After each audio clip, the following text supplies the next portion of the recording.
నేను క్రీస్తు కొరకు ప్రభు అయిన యేసుక్రీస్తు నామమును బట్టి మీకందరికీ శుభములు, వందనాలు.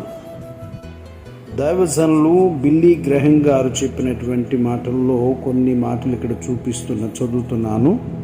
ఆయన అంటున్నారు, నేను ప్రతిరోజు 5 కీర్తనలు చదువుతాను, అంటే 5 అధ్యాయాలు. అవి దేవునితో ఎలా మెలగాలో నేర్పుతాయి.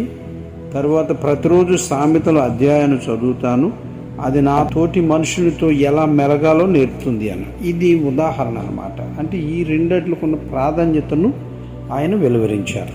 సరే, ఉదాహరణకు మనం 1వ కీర్తన తీసుకుందాం. మరి ఎలాగా దేవునితో మనం మెలగాలో నేర్పుతుంది అంటే, మనుషుల దగ్గర ఎంత జాగ్రత్తగా ఉండాలో అది సూచిస్తుంది. దుష్టుల ఆలోచన చొప్పున నడవక, పాపుల మార్గం నిలవక, అపహాసకులు కూర్చున్న చోటును కూర్చుండక, యెహోవా ధర్మశాస్త్రమందు ఆనందించుచు దివారాత్రులు దాన్ని ధ్యానించువాడు ధన్యుడు. అతడు నీటి కాలువల యొర్న నాటబడినదై ఆకు వాడక తన కాలమందు ఫలమిచ్చు చెట్టు వలె నుండును. అతడు చేయనుదంతయు సఫలమగును అని చెప్పేసి ఇక్కడ నేను 3 వచనాల దాకా చదివాను. ఇదంతా మనకు తెలుసుంది. సరే, మరి ఆయన సామెతలు కూడా, అంటే బైబిల్ అంతా చదివే వ్యక్తి, కానీ మనకు కొంచెం ఆ వాక్యం మీద ఇంట్రెస్ట్ కలగడం కోసం కొన్ని అంశాలు చెప్పారనమాట.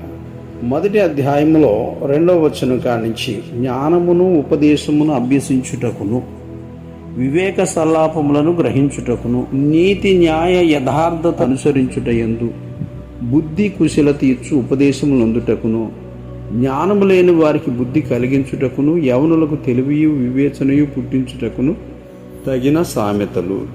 జ్ఞానము గలవాడు విని పాండిత్యం వృద్ధి చేసుకును, వివేకము గలవాడు ఆలకించి నీతి సూత్రములను సంపాదించుకొనును అని. ఇది ఎక్కడి దాకా చదవమంటే 2 నుండి 5 వచనాలు చదవం సామెతల గ్రంథం 1వ అధ్యాయంలో.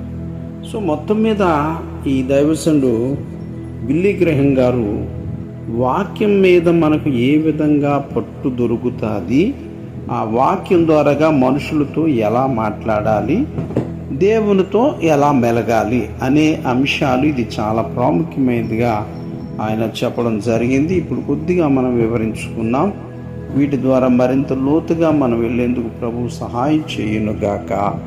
ఆమేన్.